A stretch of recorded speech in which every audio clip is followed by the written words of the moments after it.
Não sei o que aconteceu, mas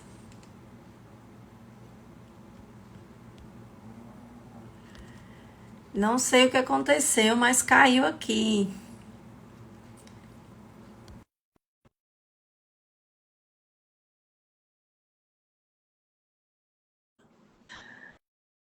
Oi, que bom que vocês estão voltando.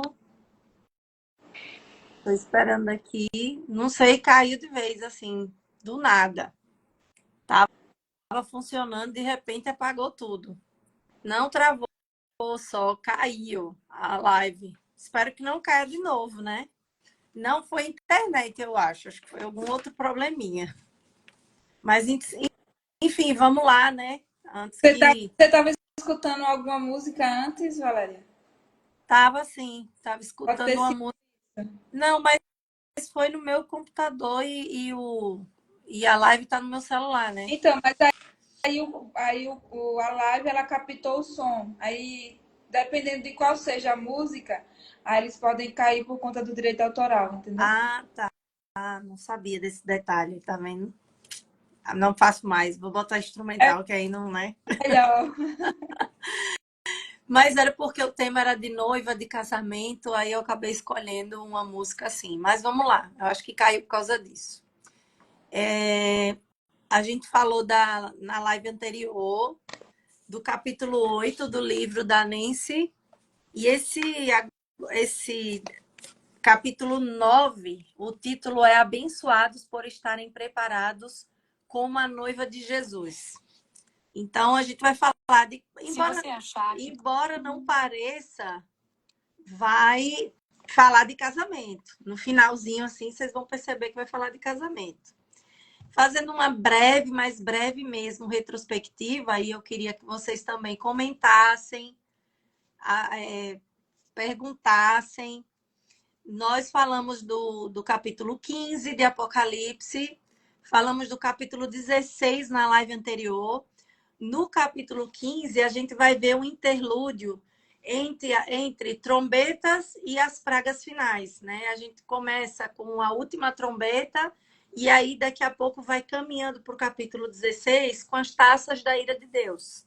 Quem participou da outra live, nós falamos sobre a visão de João em relação às 7 últimas pragas, o mar de vidro misturado com fogo, que foi bem interessante também, toda essa linguagem simbólica. E no capítulo 16, a gente falou das 7 taças da ira de Deus sobre o povo, né? Que permaneceria na terra e seria uma série de calamidades que a gente viu que tinha toda uma conexão com as pragas do Egito. E eu sempre digo para a pessoa que vai ler Apocalipse, tem que ter lido antes Gênesis, porque tem muita conexão, muita. Na verdade, a Bíblia inteira seria interessante, né? Mas se já quiser ler Gênesis sem ter lido a Bíblia inteira, ou Apocalipse sem ter lido a Bíblia inteira, vai em Gênesis, depois volta para Apocalipse. Eu acho que fica interessante você entender algumas coisas antes. Daniel também é um livro muito apontado em Apocalipse, então é importante que vocês estejam lendo, conhecendo, né, alguns outros livros do Antigo Testamento para fazer conexão com Apocalipse. Então, já dito isso, nós vamos entrar nesse capítulo 9 desse livro aqui, que eu sempre mostro para vocês e sugiro a compra, que é um comentário muito interessante do livro de Apocalipse, mas a gente precisa ler mesmo o livro de Apocalipse, e aquilo que a gente não entende por conta da linguagem simbólica, a gente pede ajuda aos universitários, né? A gente pede ajuda àqueles que pesquisaram, que estudaram e comentaram sobre aquele determinado livro. Eu queria trazer uma imagem à mente de vocês. E tem algumas amigas minhas, tem uma aqui na live, inclusive, a Elaine, que ela está nos preparativos do casamento da filha. Então é aquele frenesi, né? Aquela ansiedade de preparação da festa, do vestido, das fotos, dos convites, dos convidados, aquele desejo, né, que tudo dê certo, da noiva chegando para encontrar o noivo que está no altar. Então, a gente está vendo todo um preparativo tem um bom tempo. Não sei se já tem um ano que ela está preparando esse casamento da filha, mas eu sei que já tem alguns meses. Então, ela já está toda naqueles últimos momentos para chegar ao casamento, porque é agora em outubro. Infelizmente, eu não vou poder ir, porque eu estarei na minha formatura, mas estarei orando, né, por esse casal que é tão lindo, jovem, que Deus está unindo. E eu queria trazer essa visão e essa imagem para a gente, porque nós também vamos nos casar. Como assim? Eu já sou casada, eu já sou casado, mas nós vamos nos casar. Sim, nós vamos ter um casamento que dura para sempre. E esse casamento é um relacionamento que você já tem com esse noivo e que você está na expectativa da chegada dele para essas bodas. É sim, esse é o casamento que a igreja, a noiva de Cristo, aguarda ansiosamente. E imagine que os preparativos têm que ser assim: o coração palpitando, escolhendo tudo com excelência, escolhendo estar muito bonita para a chegada desse noivo, estar preparada para isso. Então, quem já casou e esteve nos preparativos do seu casamento vai ter uma noção um pouco melhor do que é a espera desse noivo, né? De preparação para esse noivo. Adão recebeu a sua noiva de Deus, né? Porém, ele não foi fiel às promessas que Deus tinha para ele, né? E ele, infelizmente, desobedece e, terrivelmente, o casamento dele termina errado. Termina com ele dizendo que a culpa é de Eva e Eva jogando a culpa na serpente. Mas o Senhor Deus está preparando uma noiva para o seu filho. E apesar desse noivado ter se estendido até os nossos dias, mas tenha certeza de uma coisa: esse casamento chegará. Glória a Deus por isso. Então, a pergunta que eu faço para vocês, que eu faço para a Sergimária, e que a gente vai ficar conversando aqui a alguns pontos que a autora coloca no seu livro. Eu pergunto: será que nós estamos preparados para isso? Temos permanecido fiéis ao nosso noivo enquanto esperamos que ele venha para nós? Será que nós estamos nos preparando, como ansiando o casamento que vamos imaginar que esse casamento é como diz Iane, em outubro, né? E já está às portas. Será que também estamos às portas da chegada do nosso noivo? O que você acha, Sérgio? A gente está às portas da chegada do nosso noivo? Estamos sim. Precisamos estar como aquelas noivas prudentes, né? Sempre com as nossas velas acesas, com óleo suficiente para esperar o noivo. E essa é a nossa caminhada, né?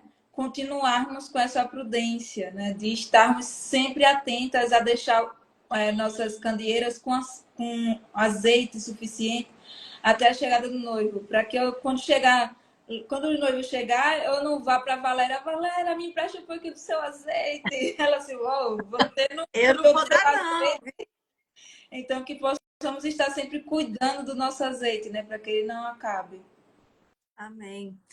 Apocalipse, num todo, ele é um chamado à perseverança.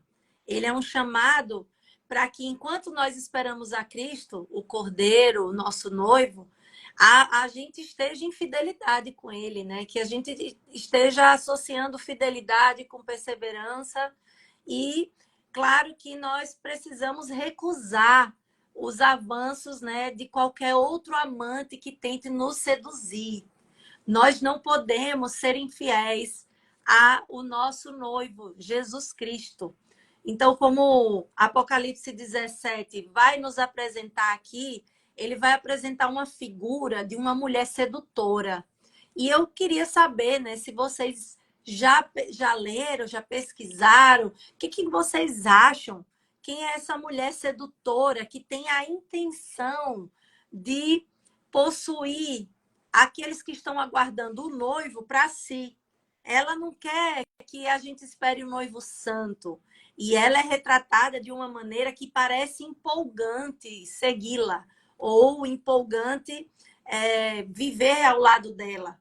E a gente tem que ter essa sabedoria, e é isso que João está trazendo para a gente hoje, né? Aqui no capítulo 17 de Apocalipse. Ele vai mostrar, de uma perspectiva do céu, as coisas como elas são. E que essa sedutora, ela não é o que diz ser.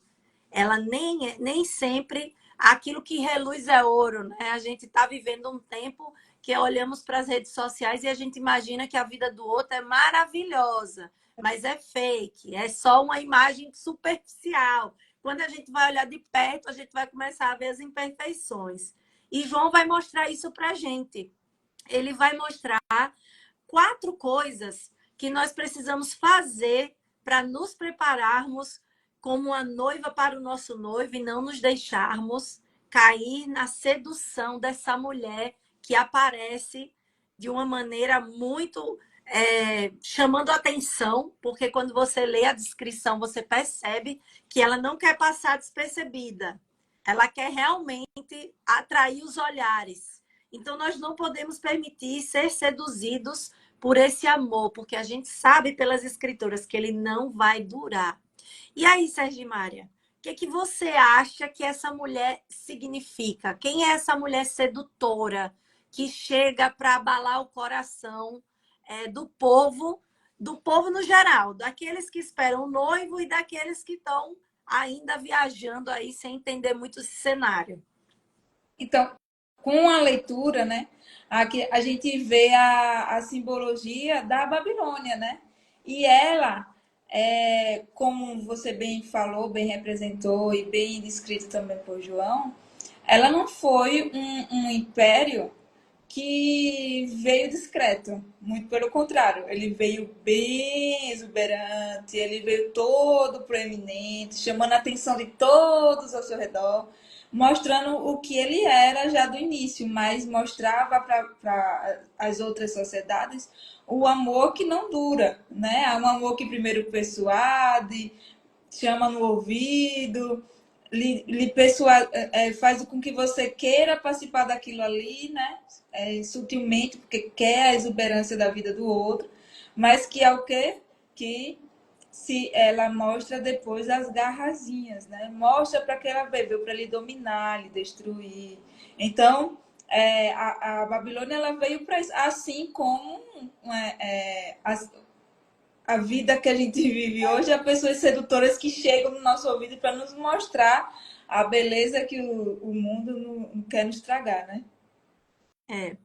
A gente vai ver aqui, né, de uma maneira mais direta, João está simbolizando, através dessa mulher, a Babilônia, que é uma cidade, né? A gente sabe que a Babilônia, a primeira retratada, foi aquela na época de Nabucodonosor. E ela não é somente uma prostituta, como João vai falar, mas ela é a mãe das prostitutas. Então, se a gente for trazer para hoje, a sedutora mulher, ela é, na verdade, a cidade do homem, a humanidade que se empenha em viver longe de Deus. Ela é retratada como uma mulher, mas não é somente uma mulher como uma recatada, singela, talvez, com moral, com alguma moral ou ética, mas é uma cidade, é uma mulher retratada com um comportamento amoral e imoral. Então, ela não só é prostituta, como é a mãe das prostitutas, como diz João, provavelmente para direcionar a questão de que ela já vem de um relato anterior. Esse nome Babilônia lembra muito um nome que a gente já ouviu no Antigo Testamento, em Gênesis, que é a Torre de Babel. Então, me parece, né, que está essa conexão, porque Babel foi uma torre construída para que o homem invadisse o espaço que era de Deus, para ter o conhecimento ou se apossar daquilo, querendo ele mesmo ter o controle da sua própria vida. E não dá certo, né? eles acabam fracassando por conta da mão bondosa de Deus, porque o que seria de nós se essas pessoas tivessem esse controle e nós teríamos, assim, vivido maus bocados. Quando João descreve, se você está com a sua Bíblia aí, aberta em Apocalipse 17, João vai descrever uma mulher que estava vestida de púrpura, escarlate, enfeitada com ouro, pedras preciosas, ela tinha pérolas, ela segurava um cálice de ouro. Se ela estava com um cálice de ouro e trajada dessa forma, a gente imagina que ela era alguém rica, alguém com posses, alguém com grande poder aquisitivo, que tinha uma boa aparência, que esbanjava saúde. Mas nós estamos vendo essa mulher, talvez até no perfil do Instagram, a gente imagine, né? Vamos imaginar que essa descrição é a foto dela no Instagram, que João está descrevendo tão bem. E nós vemos que parece que essa taça deve ter um bom vinho. Mas a gente vai ler mais lá na frente, no versículo 6 do 17, que na verdade essa mulher está embriagada de sangue dos santos. Então não é vinho que ela está bebendo. Ela está bebendo o sangue daqueles que escolheram viver ao lado e esperar o noivo. Ela está bebendo o sangue de homens e mulheres que morreram pacientemente durante a perseguição, enquanto elas aguardavam o noivo. E não é só martírio que a gente fala que seria esse sangue, mas também todo tipo de perseguição que os crentes passaram lá no século I, quando eles eram tochas humanas, quando eles eram lançados no Coliseu, quando eles eram espancados nas ruas, e ainda hoje, em nossos dias, quando, durante a história do cristianismo, se você for ler algum livro assim, você vai ver vários irmãos nossos que morreram para que você tivesse a Bíblia em suas mãos. O fato de você ter a Bíblia hoje na sua casa, tenha certeza que ela é encharcada de sangue de santos. Então, imagine o valor que esse livro tem para você. Nunca despreze a Bíblia Sagrada. E nos dias de hoje, que também nós vemos muitos irmãos em algumas regiões do mundo sendo perseguidos porque esperam e aguardam um noivo. Ela é provavelmente a descendente que arrastou o povo de Deus para o exílio na época de Nabucodonosor. E a gente vai ter essa direção quando a gente lê Daniel no capítulo 4, versículo 30.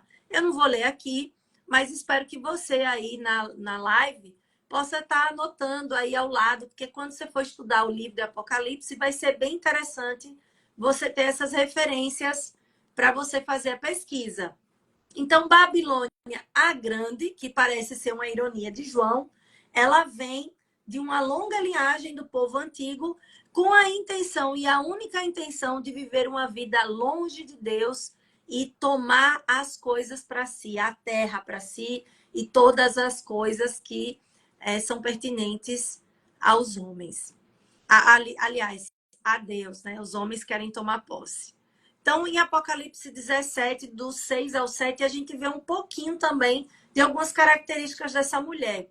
E aí, Sérgio, o que é que você pode contribuir, trazendo um pouquinho mais sobre o que essa mulher representa, não só no livro, como eu já falei, mas como a gente podia reconhecê-la nos nossos dias? O que é que você acha que nós podemos perceber?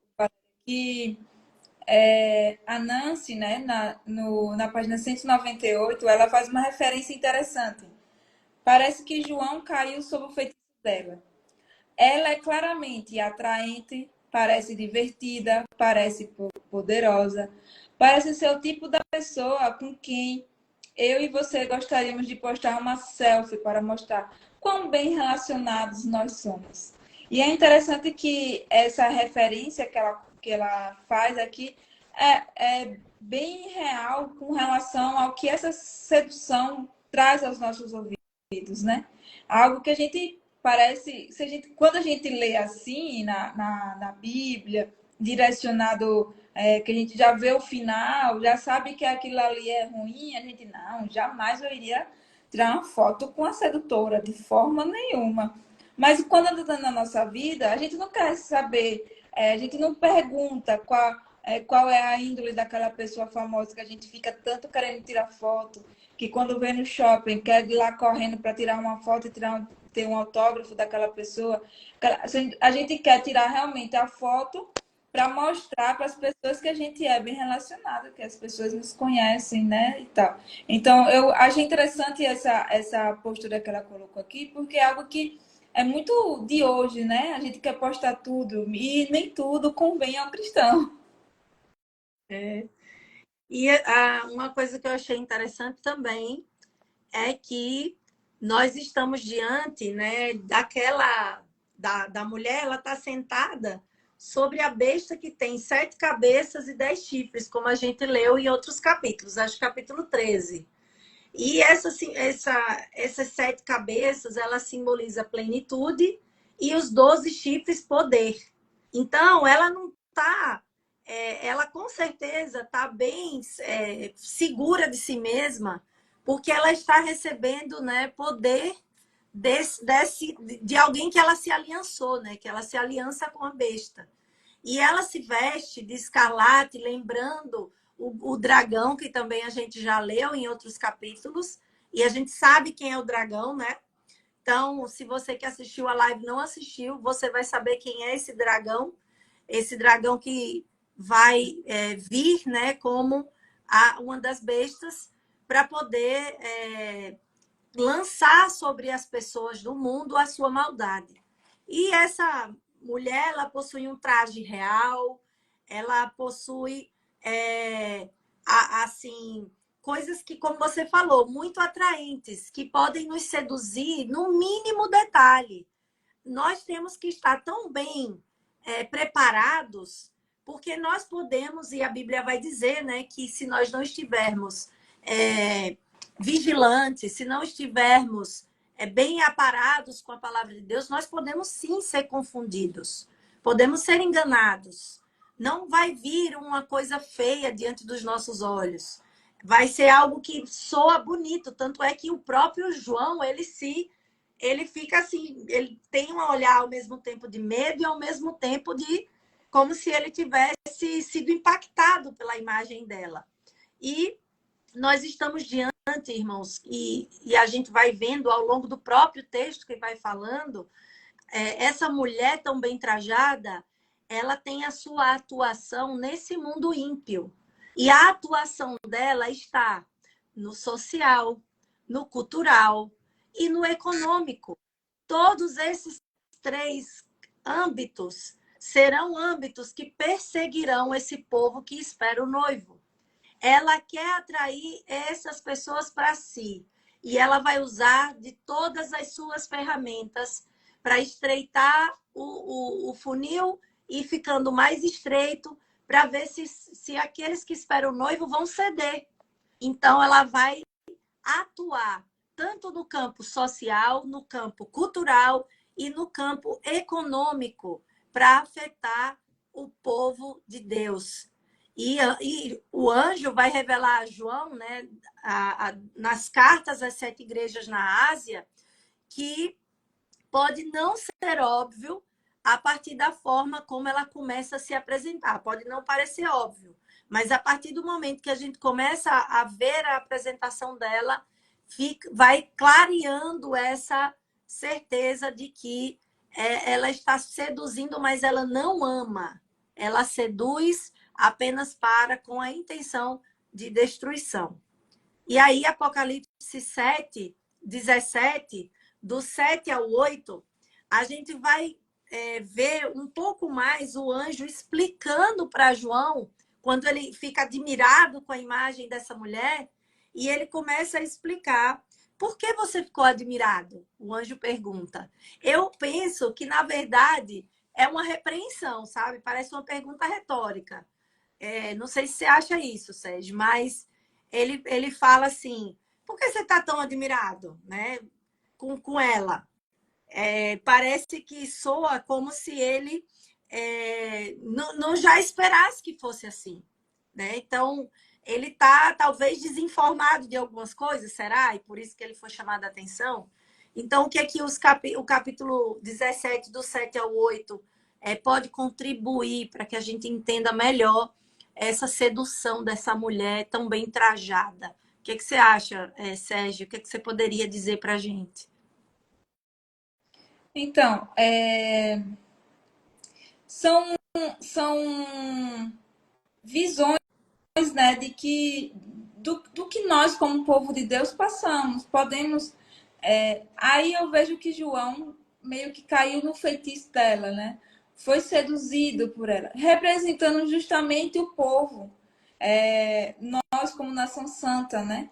Representando justamente assim, olha, cuidado para não serem seduzidos. Por que vocês estão sendo seduzidos por eles? Uhum. Porque a mídia social e na o brilho pela grama do vizinho está seduzindo vocês, está seduzindo os olhos de vocês, já que o que vocês precisam visualizar é o céu, é como a gente vai chegar lá. Então, toda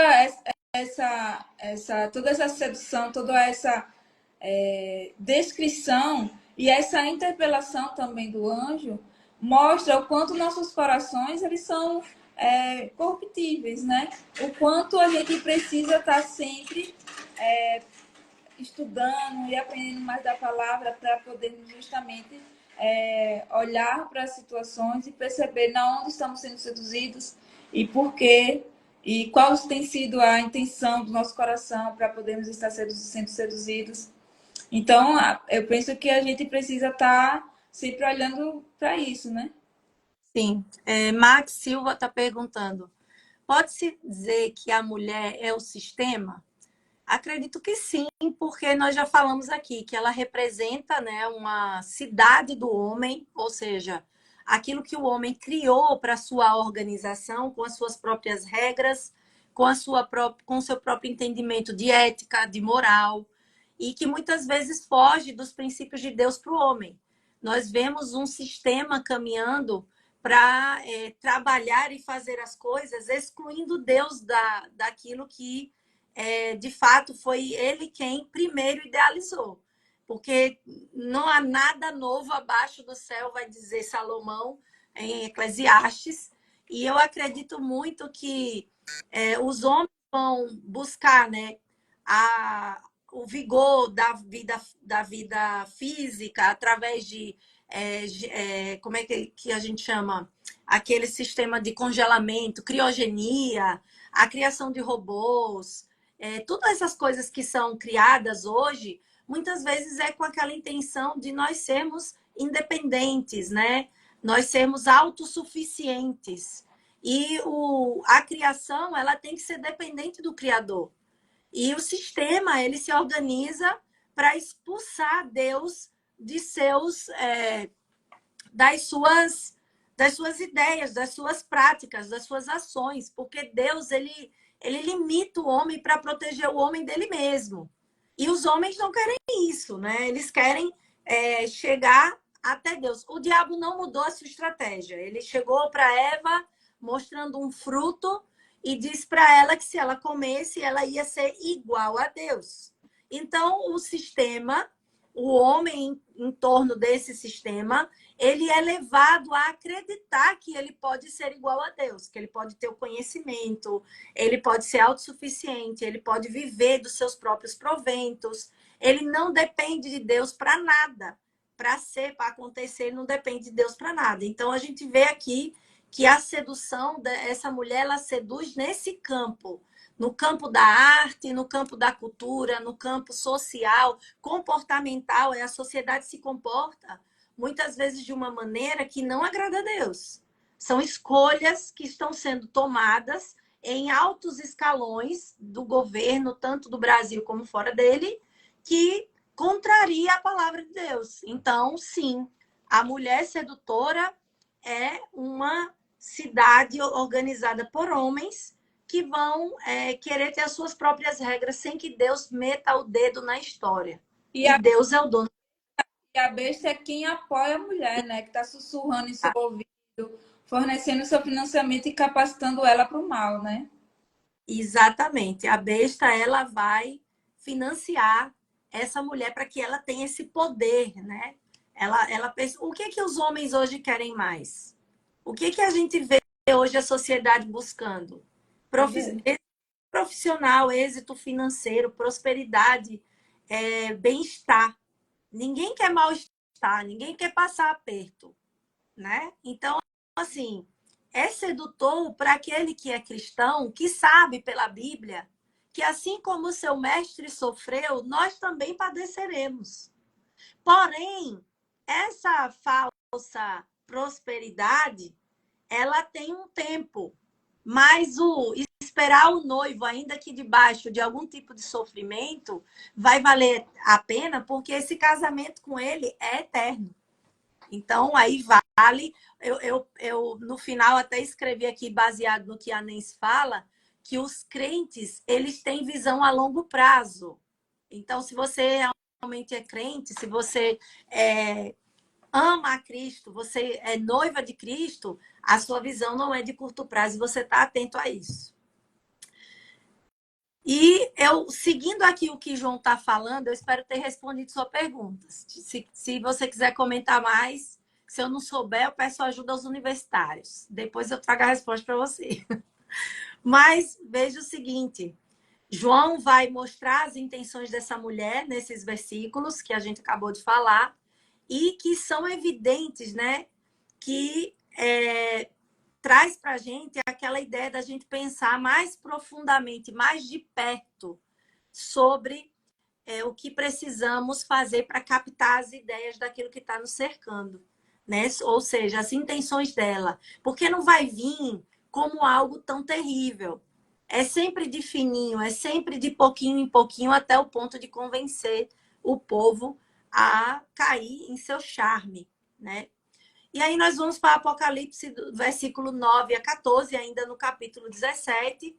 E essa mulher está sentada sobre 7 montanhas. Naquele tempo lá que João estava escrevendo para as igrejas da Ásia, de cara, os caras lá já iam saber quem era essa mulher. Porque a Roma foi construída em cima de 7 colinas. Então, de cara, eles já perceberam, isso aí a mulher é Roma. Só que ao longo da história, a gente sabe, né, que já tiveram muitas Romas e Babilônias com o passar do tempo.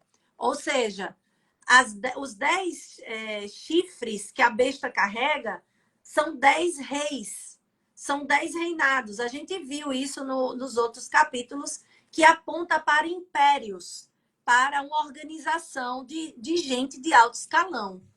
Marx falou assim: e tem os alertas nas cartas enviadas às igrejas. Em destaque a de Pérgamo, ele repreende sobre seguirem doutrinas satânicas e até mesmo sobre o trono de Satanás que está na cidade. Exatamente isso. Significa que nessa cidade vai ter alguém pensando que está pensando, mas está agindo por comando de Satanás, né? Que a gente sabe que a besta, o dragão, a serpente é Satanás, né? Então, o próprio livro de Apocalipse, apesar dos símbolos, mas ele vai trazendo as respostas desses mesmos símbolos. Às vezes a gente vê aqui a mulher vestida, sentada, e lá na frente João já vai explicar quem é essa mulher, onde ela está sentada e quem qual é essa referência que ele está dando. E quando nós vemos que ela está sentada sobre 7 colinas, o povo do século I já estava assim direcionando de que é Roma, de que João está tratando aqui. E aí, com base no que a gente leu nas cartas, como o Marx até cita, nas primeiras cartas dos capítulos 2 e 3 que nós lemos juntos, esses primeiros cristãos foram atraídos pelo luxo de Roma. Sabe uma coisa interessante? Nas cartas de Paulo, eu não sei se vocês lembram de Demas. Demas era um seguidor de Paulo, que acompanhava Paulo nas suas peregrinações ali, que ajudou no crescimento do império, do império não, do reino. Mas sabe o que acontece com Demas? Demas atrás. Demas, ele olha para os luxos de Roma, para as ofertas que Roma estava ali. Porque quando Paulo fica preso, o que os outros seguidores podiam pensar? O líder está preso, vai tudo por água abaixo. Será mesmo que é isso de fato? Diante do sofrimento, a igreja precisa estar perseverante e firme no Senhor para ter certeza que mesmo nas dificuldades, o Senhor não está alheio e o seu plano permanece. Então, Demas, ele desiste da caminhada cristã nesse século I, por conta dos luxos que foram apresentados a ele, né? Diante dessa sofrimento ou vida boa com os romanos que não vão perturbar meu juízo se eu me dobrar para eles. Então, ele preferiu o presente, o curto presente que ele teve, né? Então, ele ficou para trás na história do cristianismo. E E João o usa esse... fato também, Valéria, de João não citar exatamente assim, Roma, traz, traz a ideia de que é algo atemporal, que existe, como você falou, Romas, né? É uma simbologia, para justamente não dizer assim, não estamos falando somente de Roma. Porque se tivesse escrito aí Roma, a gente ia dizer, olha, era de Roma, não é para nosso tempo hoje, é de lá, daquela época de lá. Então, como ele não utilizou, então traz a ideia de que é algo atemporal. Roma possuía um regime que atraía a massa. Porque a festa do pão e do circo, lembram disso nos livros de história? Isso não é novo, não. O povo fazia maneiras de atrair, né, seus súditos para que pensassem que eles eram bons imperadores, bons governadores, bons presidentes, bons prefeitos. Mas, na verdade, eles atraíam para a sua própria grandeza. Eu acho que essa historinha se repete até os nossos dias. É tão difícil quando chega a campanha eleitoral, porque a gente não sabe quem votar, porque está difícil você reconhecer quem é que não é Roma ou Babilônia, né? Mas, brincadeiras à parte, nós vamos aqui para a realidade de Apocalipse, e o que é muito triste nessa mulher é que ela não percebe que essa fonte satânica de suas ideias e valores, dessa besta que ela monta, não a ama. Não a ama. De fato, não a ama. A besta está apenas usando, né? Está prostituta, como ela é chamada, é alguém que, infelizmente, ela não é amada. Ela está sendo aqui nesse texto, ela é alguém que foi usada, mas foi descartada. E a gente vai ver aqui no próprio texto que ela será odiada por aqueles que se aproveitavam das suas riquezas, da sua beleza, da sua sedução. E chega um ponto, lá nos versículos 15 a 18, que o seu grande cafetão, a besta, vai se voltar contra ela e ela vai ficar desolada. Eu sei que essas palavras parecem de baixo calão, são cenas que parecem obscenas, mas não pela parte que eu estou falando aqui, usando esses termos. Mas obsceno mesmo é ver o agir de Satanás sobre o mundo e crentes que não leram a Bíblia, que não estudaram a palavra de Deus, se deixar persuadir e seduzir por ela. Por essa mulher que vem para destruir aqueles que aguardam o noivo. Então, as suas belas roupas vão desaparecer, como a gente viu nos primeiros versículos. Ela vai ficar desolada, ela vai ficar deixada para trás, nua e exposta. Ela será o banquete da besta, não mais sentará para oferecer um banquete, mas ela mesma vai ser devorada e queimada junto com todos que com ela se uniram num adultério espiritual. Gente, isso aqui é muito forte. É muito forte. Jesus nos ajude, Senhor, porque é muito forte. E a gente está vendo aqui, você que vê as injustiças, Você que assiste aí todo dia no jornal, fulaninho cheio de dinheiro porque pela corrupção ele conseguiu, porque ele se aproveitou de outros e conquistou aquele lugar, comprou roupa e carro com o dinheiro público ou com outras coisas, ou a custo da Igreja de Cristo. Aquele que é da igreja, mas que infelizmente trouxe um escândalo, que não se comportou como deveria, que não testemunhou o Deus que ele serve, não se preocupe, porque esse aqui está representado aqui nesse miolo aqui. Infelizmente, provavelmente, quem agiu assim estava arrolado com a besta, arrolado com a mulher sedutora e vai ter um fim, infelizmente, igual ao dela. E aí nós vamos para Apocalipse 18. Valesca falou assim, muito forte mesmo. Realmente, minha irmã, é muito forte. Se você assistiu às outras lives e você se vê como alguém selado, você vai achar forte, mas você não vai temer.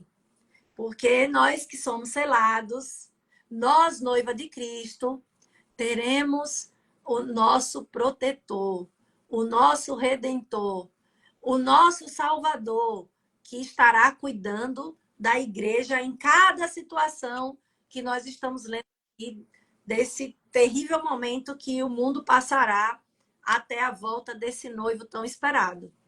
E aí, Apocalipse 18, Sérgio, o que é que você diz sobre esse capítulo? O que é que você traz para a gente falando assim sobre essa voz do céu? Imagina essa grande voz do céu, quando ele fala aqui assim, 18, versículo 2. Então exclamou uma potente voz dizendo, caiu, caiu a grande Babilônia. Ela se tornou morada de demônios, refúgio de toda espécie de espírito imundo e esconderijo de todo tipo de ave imunda e detestável. Pois todas as nações beberam do vinho do furor da sua prostituição. Com ela se prostituíram os reis da terra, também os mercadores da terra se enriqueceram a custo da sua luxúria. Então, ouvi outra voz do céu dizendo, saiam dela, povo meu. O que o anjo está dizendo para a gente agora? Rosane Santos disse, estou amando. Amanda Moraes, Rita de Cássia, Deus seja louvado. Amém, minhas irmãs. É isso que a Bíblia traz, né? Traz só, assim, encorajamento, alegria para o nosso coração. E aí, Sérgio, por que o anjo está dizendo, saiam, povo meu, dessa terra, dessa Babilônia? Então, aqui ele vem com uma voz de urgência, né? Falando para o povo sair dessa sedução, sair desse ambiente que faz mal para a nossa vida, né? Para a nossa vivência, para a gente persistir, entendeu? Que a gente, na verdade, eu vejo aí muito ligado com o Salmos, onde ele fala para a gente não se assentar nas rodas do encarnecedor. Até porque se a gente for colocar aí, né? Saiam da Babilônia. Mas isso quer dizer o quê? Para a gente ir para mosteiros, ficarmos lá separados de toda a sociedade, de todo esse sistema, irmos viver que nem a sociedade dos Amish, onde não podem ter celular, não tem carro, porque diz que isso é do pecado, não tem luz elétrica, porque diz também é do pecado. Então, será que essa é a solução? Não, né? Se o endereço fosse solução, todas essas sociedades aí, elas já teriam um lugar diferenciado. Então, isso não é a solução, mas Deus nos chama para a gente sair o máximo possível daquele ambiente, né? De ambiente de prostituição, que possamos fazer a diferença nesse ambiente, né? Que não nos não sejamos corrompidos. A gente vai lembrar, né, de Salmo 1, como disse a irmã Graça aqui, porque a gente vive na Babilônia, essa é a verdade. Nós vivemos debaixo do sistema, a gente vive num mundo corrompido do pecado, no mundo da queda.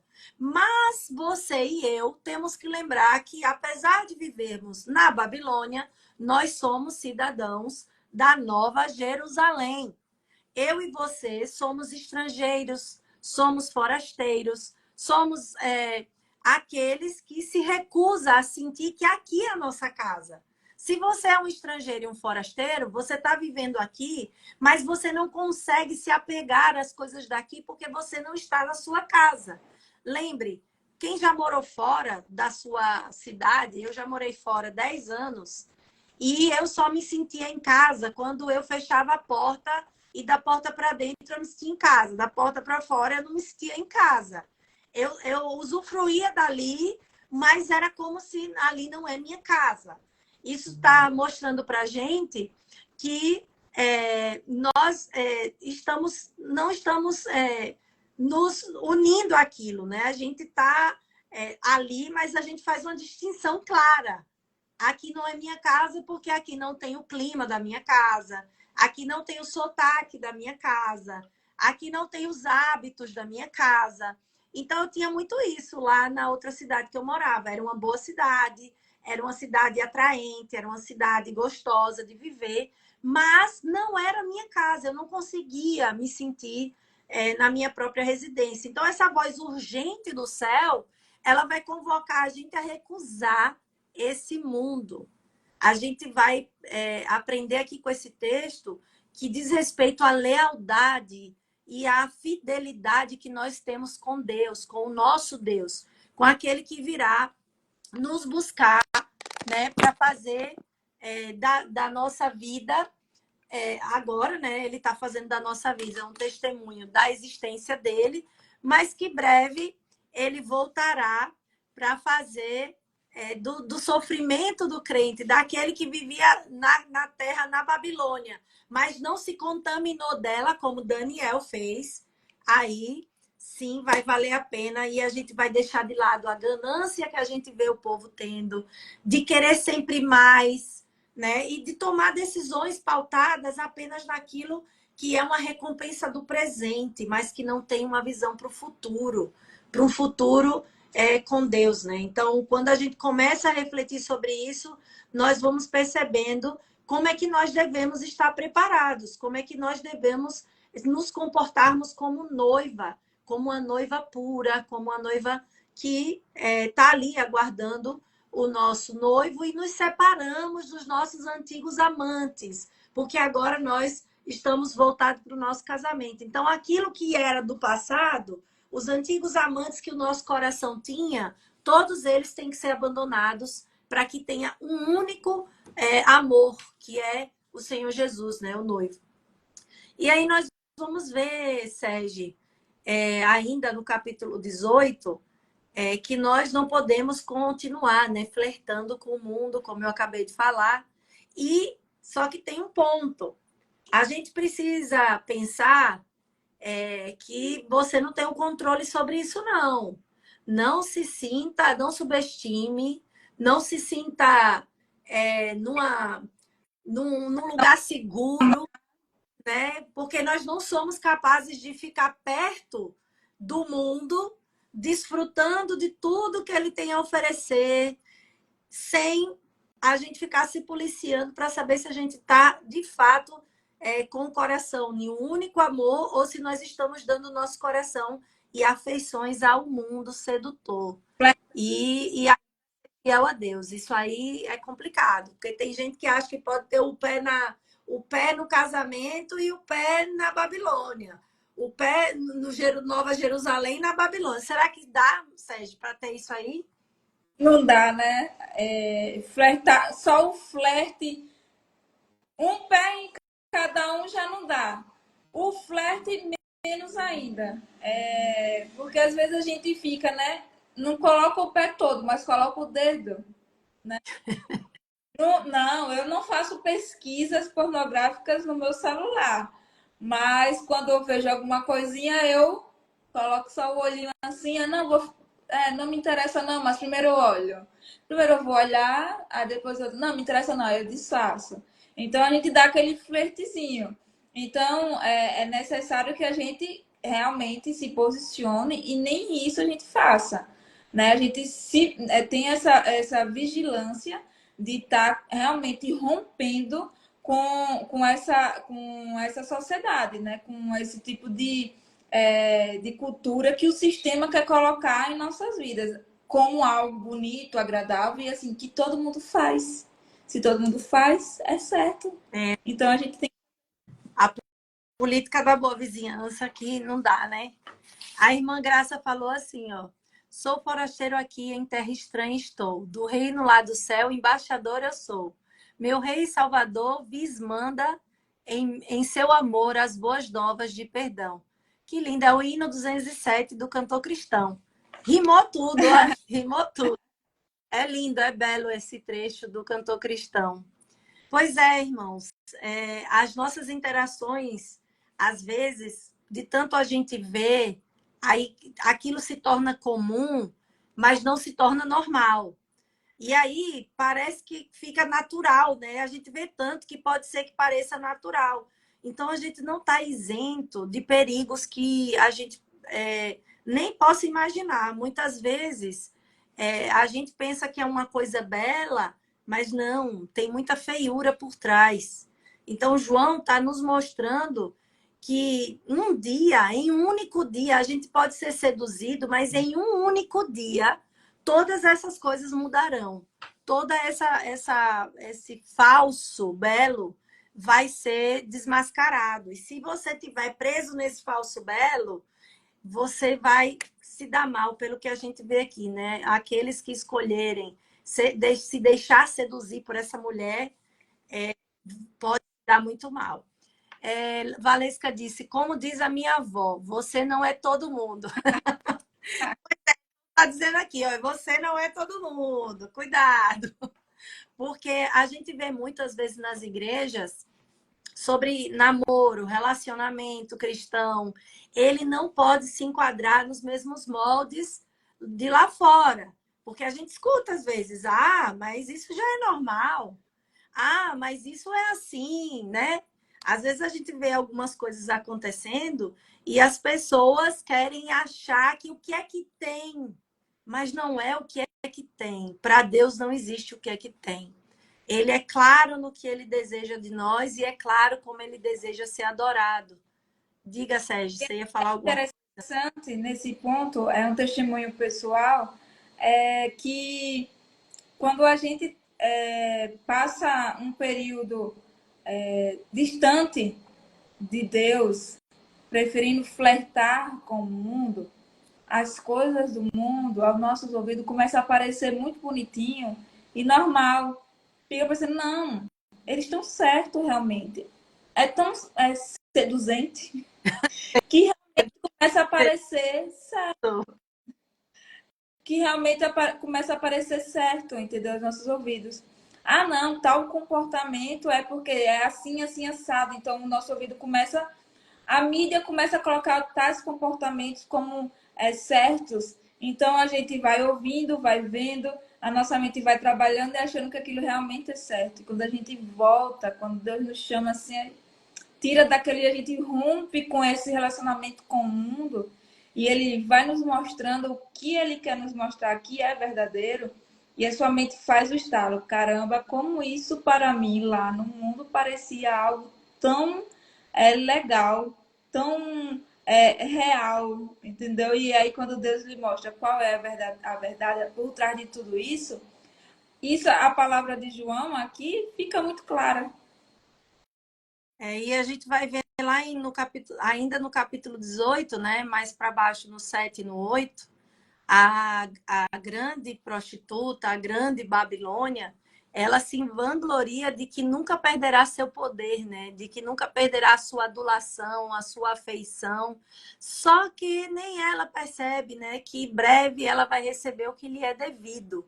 Justamente porque ela se embebedava, se embriagava do sangue dos santos. E aí, quem se impactou com os cálices da ira de Deus nos capítulos anteriores, vai entender por que que Deus ele toma aquela atitude. Por que que ele faz isso, né? Porque ele estava ali, porque a Deus pertence a vingança. Então, o Senhor estava ali provando que ele está, sim, cuidando dos seus e não vai deixar passar barato aquilo que fizerem com o seu povo, com os seus escolhidos. E nós vamos ver né, que João quer que nós ouçamos os gritos de agonia dessa mulher, quando ela for, de fato, pega, né, quando ela perder tudo que ela achava que trazia a felicidade para ela, né? Ela vai perder toda a sua segurança, todo o sentido que ela encontrava com os seus bens, fortunas, com a identidade que ela possuía. E aí João vai, nos versículos 9 e 10, ele vai dizer, ele vai apontar para a gente algumas coisas bem impactantes. Os reis da terra que com ela se prostituíram e viveram em luxúria vão chorar e lamentar por causa dela, quando virem a fumaça do seu incêndio. E conservando-se de longe com medo do seu tormento, dizem: ai, ai de você, grande cidade Babilônia, cidade poderosa, pois em uma só hora chegou o seu juízo. Veja que não vai ser uma coisa demorada. Quando o juízo descer sobre ela, vai ser questões de minutos. Vai ser uma questão de pouco tempo sobre o que todo aquilo que vai acontecer sobre essa grande Babilônia, sobre essa mulher. Todos aqueles, né, cujo poder era uma extensão do poder dessa besta, né, que foram seduzidos por ela para cometer esse adultério espiritual, ou seja, abandonar o único amor por vários outros amores, onde eles achavam que tinha sua segurança. E aí eles participavam das suas conferências, das suas reuniões, eles assistiam, eles começam agora, na hora que vê que o negócio pegou fogo, eles ficam de longe, olhando apenas o tormento, mas eles, tipo, eu agora tá acontecendo uma coisa ruim, eu vou chorar com medo, mas deixa eu ficar aqui de longe. Eles não foram socorrê-la, né? E aí, Sérgio, o que é que você me diz sobre os versículos 11, quando eles começam a perder todos esses benefícios, né, que lucraram com essa Babilônia? O que é que você acha que esse povo está sentindo nesse momento? Então, eles percebem, né, que todos aqueles que lucraram da corrupção da Babilônia, que desfrutaram de um padrão de vida às custas do trabalho escravo de homens e mulheres e crianças, perderão tudo. Né? Serão os mercadores que se enriqueceram com a Babilônia, que ficarão de longe por medo do seu tormento, chorando e pranteando. Todas essas iguarias azedarão no seu estômago, todas as coleções irão para as lixeiras. Então, todas essas coisas elas ficarão reduzidas a choro e lamentação. As conexões que possuíam na grande cidade com a grande Babilônia, que encherão a vida desses marinheiros e navegadores, não apenas de riqueza, mas de significado, que os faziam amá-la em um minuto. O que brilhava e reluzia se vai para sempre, acaba. Então, esses comandantes e marinheiros, eles deixam de olhar com saudade para a cidade fumegante, param de jogar pó sobre a cabeça e falam em meio às lágrimas. A noiva de Cristo, aqueles que suportaram pacientemente tudo que a Bíblia nos fez passar, aqueles que não foram seduzidos e que romperam como ela.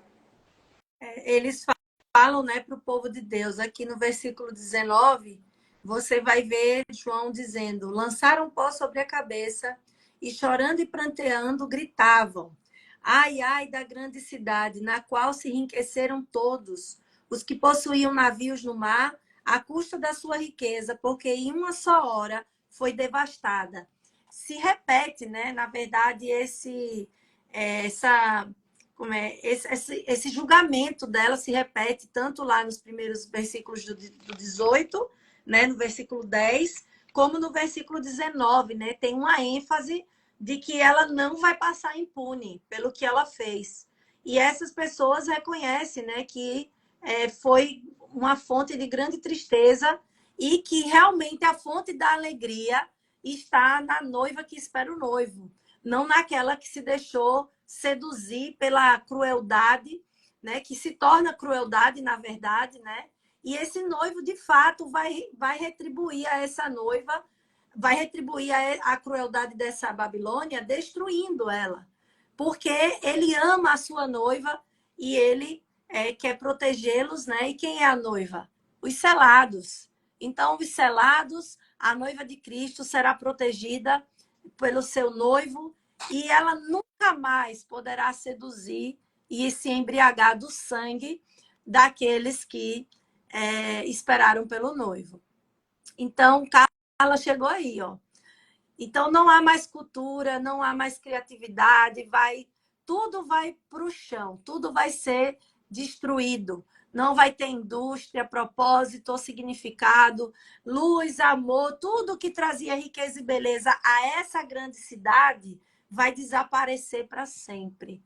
E a gente precisa entender que, nesse momento, o já ainda não chegou, que a gente chama do já e ainda não.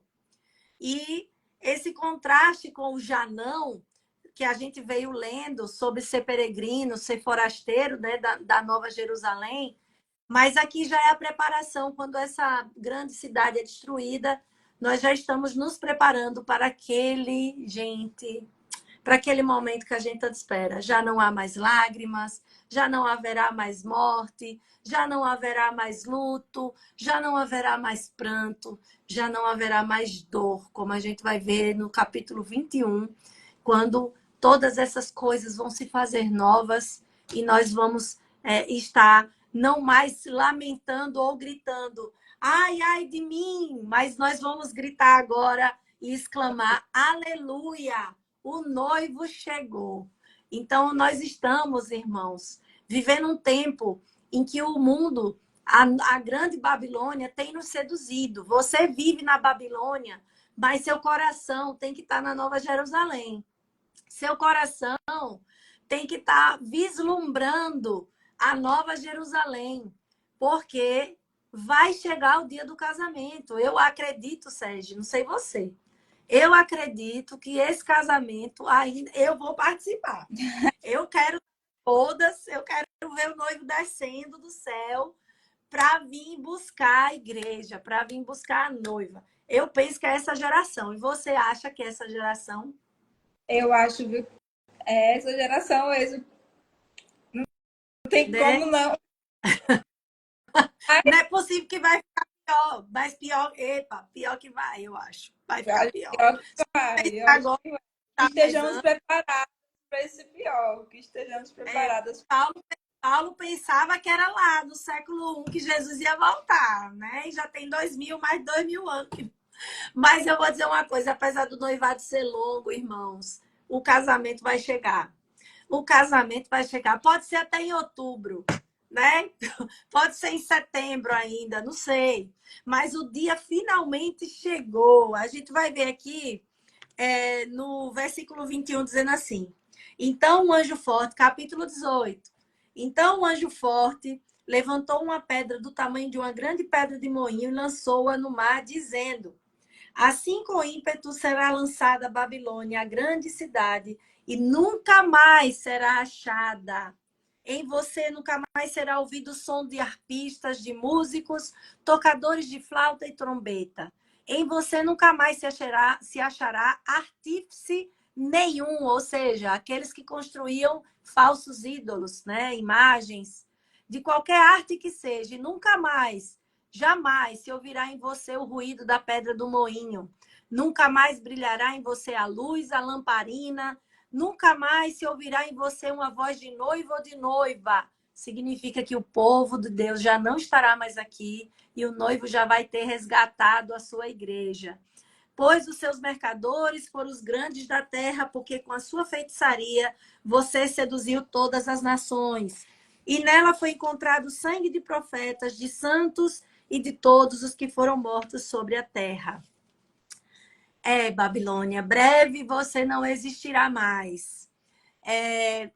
Sinha falou amém, aleluia, Amanda falou amém, Valneide, mãe, beijo, falou amém, amém. Carla disse, acho até que o Senhor está despertando o seu povo para ler Apocalipse. Eu também acredito nisso, porque eu acho que eu já tinha lido, mas igual eu estou lendo hoje, não. Parece o jornal de manhã cedo e está sendo assim muito edificante para a minha vida. É um crescer espiritual com o Senhor, de de começar a ter maturidade para entender algumas coisas e não ficar falando coisas aleatórias, né, irmãos? A gente precisa entender mesmo, que o povo começa a perguntar. Ei, e esse negócio aí de besta é um chip? A gente tem que saber responder, né? Não pode falar que é chip. A Carla, Graça disse, que Deus nos ajude. Amém, minha irmã. Ele vai nos ajudar sim. Conforme o texto de Apocalipse, é ele que está preparando a noiva, porque a gente não pode se preparar sozinhos. Nós não podemos, e você vai ver agora, no capítulo 19, que você vai receber uma veste. Depois dessas coisas, você vai ver aqui, deixa eu ver qual é o versículo, para eu chegar logo nele, que você recebe um vestido, você recebe uma roupa. Aqui, versículo 7 do capítulo 19. Alegremos-nos, exultemos e demos-lhe a glória, porque chegou a hora das bodas do Cordeiro. E a noiva dele já se preparou. A ela foi permitido vestir-se de linho finíssimo, resplandecente e puro, porque o linho finíssimo são os atos de justiça dos santos. Não é você que vai fazer o seu próprio vestido. É o próprio Deus que vai te entregar, vai permitir que você vista esse vestido, porque nós de nós mesmos não vamos conseguir nos preparar para esperar o noivo. O Deus Todo-Poderoso, o Senhor dos Exércitos, ele é quem estará nos preparando para esperarmos esse noivo, porque somente ele vai poder nos vestir para que a gente persevere até o fim. Amanda, Claudinei falou amém, Amanda amém. Carla falou, eu quis dizer ler com entendimento mesmo. Isso, ler com entendimento, porque está próximo à volta de Jesus. Esse vestido é preparado por Deus, porque nós não podemos nos preparar para esse casamento. E é preciso receber a perfeita justiça de Cristo como um presente. Nós não podemos fazer justiça sobre nós mesmos. Nós mesmas, nós mesmos. Somente a graça do Senhor que atuará em nós é que vai nos tornar capazes de nos revestirmos para sermos eleitos de Deus, santos e amados, como Paulo vai dizer em Colossenses, né? E de ternos afetos de misericórdia, de bondade, de humildade, de mansidão, de longanimidade. Suportai-vos uns aos outros, acima de tudo, porém esteja do amor, que é vínculo da perfeição. Significa, irmãos, que para estar vestido, preparado, e aqui a gente não pode deixar de esquecer que o reino e a vida com o povo de Deus é uma vida coletiva, é uma vida de unidade. Então, isso também faz parte dessa roupa. Estarmos em unidade, estarmos em perseverança, não é uma questão individual, não. É uma questão individual, porque a salvação é individual, mas também conta para que essa noiva se vista como um corpo, é a unidade desses santos. É muito importante a gente prestar atenção nisso. E essa graça vai nos capacitar a viver uma vida de forma que esse noivo, quando ele voltar, ele perceba a nossa preparação, que ainda que a gente falhe, mas se a gente nos voltarmos para ele com arrependimento, ele vai nos perdoar dos nossos pecados e nos purificar de toda a injustiça, né? E aí agora eu pergunto para Sérgio, eu estou falando da noiva, né? Falei que as bodas do Cordeiro não é para vocês, crentes, selados, noiva. Vocês não são convidados, não. Vocês são noiva, lembre, coloque isso na cabeça de vocês. Não somos meros convidados, somos a noiva. Então, você vai ter um lugar especial ali, né, dessas bodas do Cordeiro. E nós precisamos estar bem apaixonados pelo nosso noivo para que estejamos preparados para o casamento. Aí agora eu quero que Sérgio Mário fale do noivo. O que é que João está falando sobre esse noivo? Em Apocalipse 19, versículo 10, ele deixa uma coisinha mais clara aqui. Falando um pouquinho ainda do vestido, das nossas vestimentas, me fez lembrar de Gênesis, né? com Deus fazendo as vestimentas de Adão e Eva. Ele Sim, fez porque ele sabia que Adão e Eva eles não eram capazes de fazer uma vestimenta adequada para eles. Assim como nós, noivas de Cristo, não temos capacidade por nossas próprias forças, porque o nosso pecado nos impede de ter acesso a Deus. E a gente precisa estar se colocando aos pés dele todos os dias. E como boas noivas que somos, precisamos, e apaixonadas que somos, o que é que a gente faz quando estamos apaixonadas? A gente proclama a nossa felicidade por onde a gente vai. Então, a gente precisa estar também, como boas noivas do Cordeiro, proclamando as boas novas do nosso casamento com ele. Então, que a gente possa estar correndo, sim, falando para toda a gente que a gente quiser convidar para o nosso casamento. Olha, eu quero você junto no meu casamento, então vem comigo e se casar também. Mas falando do noivo, João está tão impressionado com a glória e a beleza do nosso futuro casamento que se prostra para adorar o mensageiro angelical. Mas é repreendido, pois ele é apenas um mensageiro, com as boas novas, assim como João é, e como nós também devemos ser. Como, como fazemos, quando a gente vai e está apaixonado e quer falar do noivo, e a gente também precisa falar assim das boas novas de Cristo para as pessoas, né? E aí a gente se vê a figura que de uma. Aqui, peraí, vou fazer uma abertura de doutrinas aqui, tá bom? É que quando a gente foi falar sobre anjos e doutrinas, a gente viu essa figura, né? E aí que ele não aceita a adoração de João.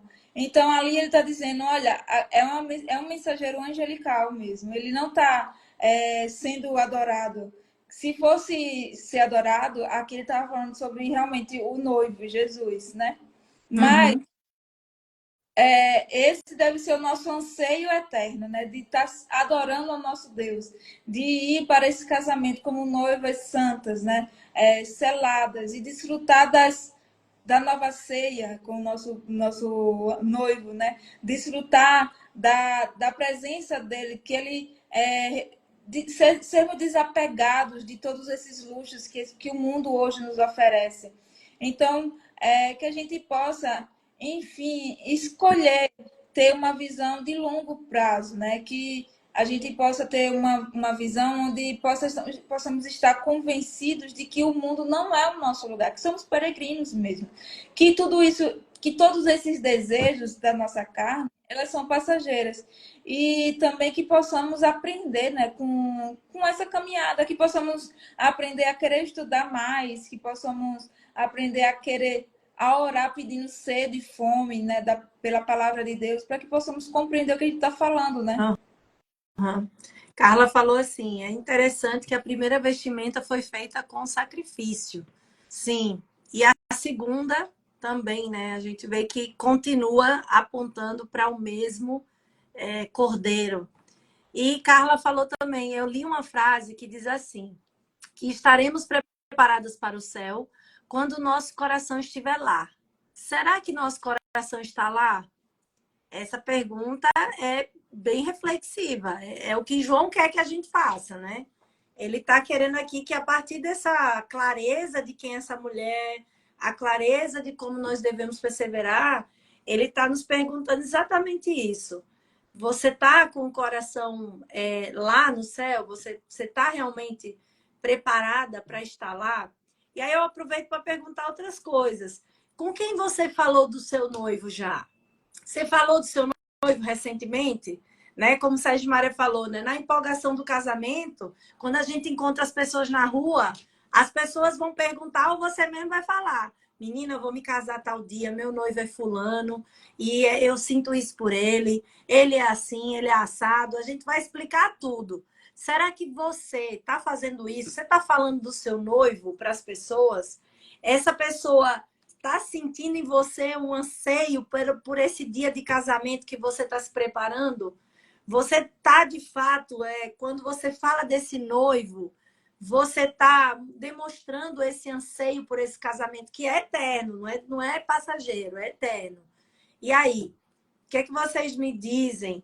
Onde é que o coração de vocês está? Eu perguntei uma vez, outro dia aqui. Quem governa o seu coração hoje? Né? Se é esse casamento, então você vai falar só desse casamento e desse noivo. E é isso que a gente precisa aprender e perceber que João, né, está nos ensinando também.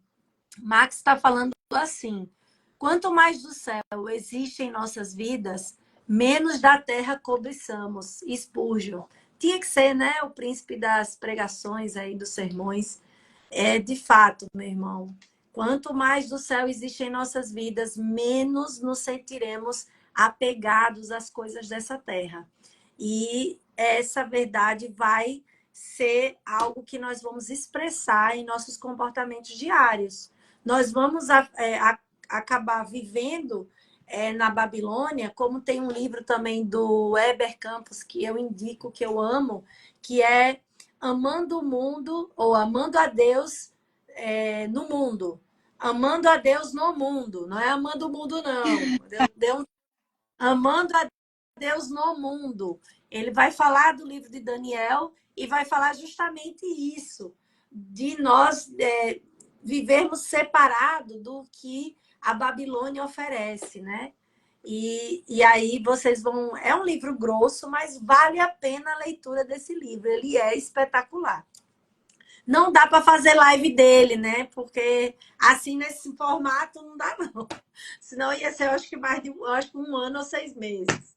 Mas seguindo aí, nós vamos encerrar fazendo um breve fechamento aí de ideias. E eu vou pedir a Sergimária que ela... o que você, Sergi, se você fosse deixar algo guardado aqui no seu coração, desses capítulos 17 a 19, o que você deixaria de ênfase no seu coração em relação ao que a gente aprendeu hoje? Então,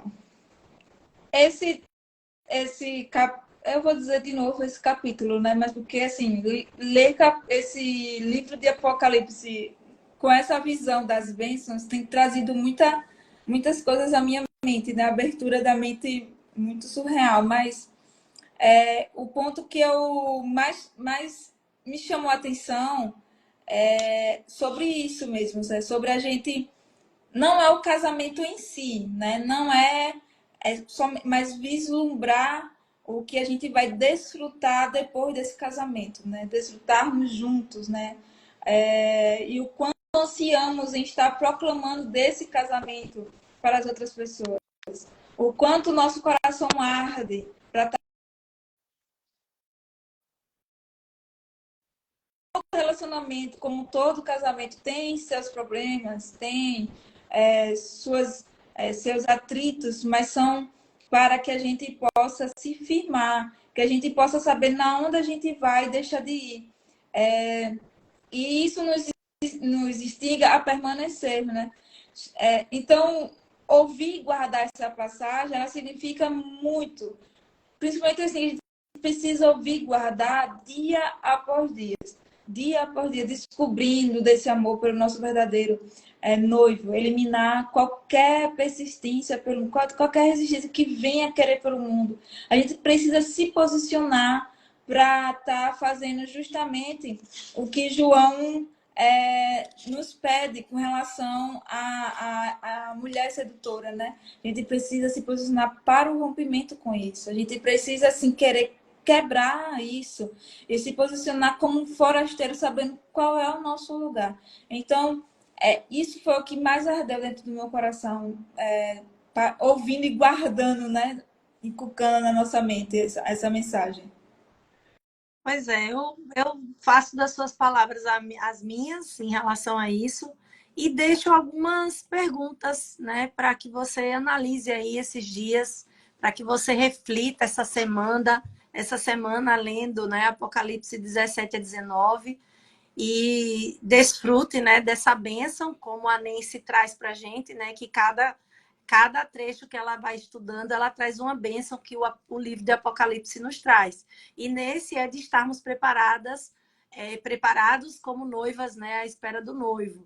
Mas, assim, nós fazemos compra na Babilônia, nós usamos as roupas da Babilônia, nós nos beneficiamos de alguns privilégios dentro da Babilônia, entendendo que nós estamos dentro do sistema, do mundo, mas, como eu falei, é viver no mundo amando a Deus.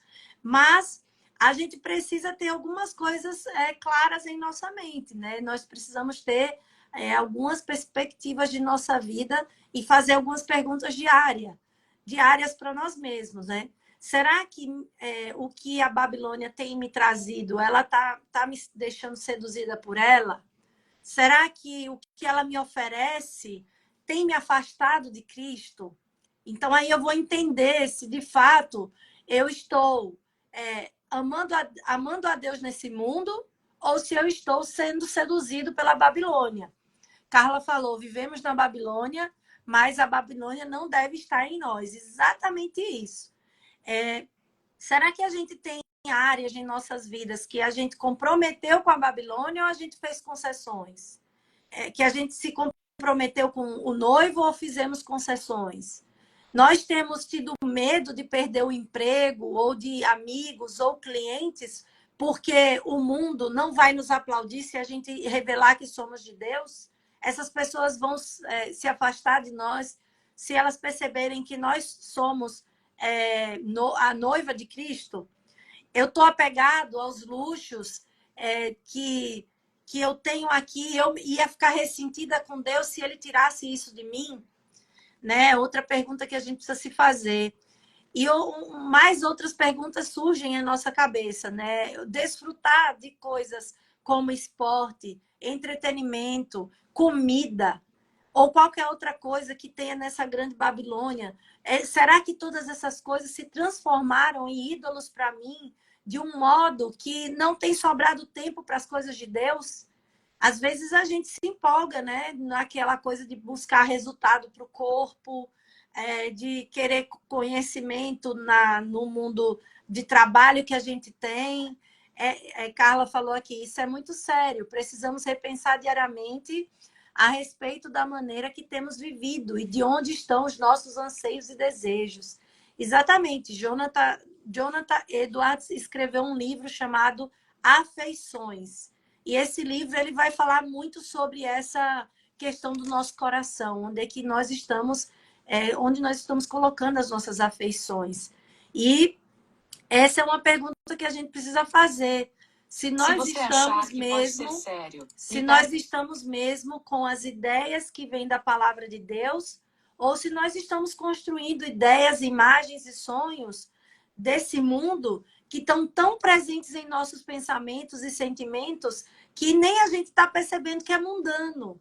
Está tão entranhado na gente que a gente nem está percebendo que isso não faz parte do coração de Deus, não faz parte do povo de Deus. A gente está fazendo e nem conseguiu perceber essa diferença mais do que é pecado e do que é vontade de Deus, né? Então, enfim, se nós, os escolhidos, não tivermos essa visão de longo prazo que eu falei no início, nós podemos ser convencidos pelo mundo, né? E a gente precisa ter clareza que esse mundo, ele tem essas coisas que a gente deseja do mundo, elas são passageiras. Elas terão um fim. E nós precisamos reconhecer, né, que Deus está respondendo às nossas orações. Você está passando aperto, meu irmão, a situação vai complicar para os crentes? Vai, isso é uma realidade. Eu não posso dizer para vocês que a partir do momento que você se converte, você vai viver na Felisolândia, na Jesusolândia,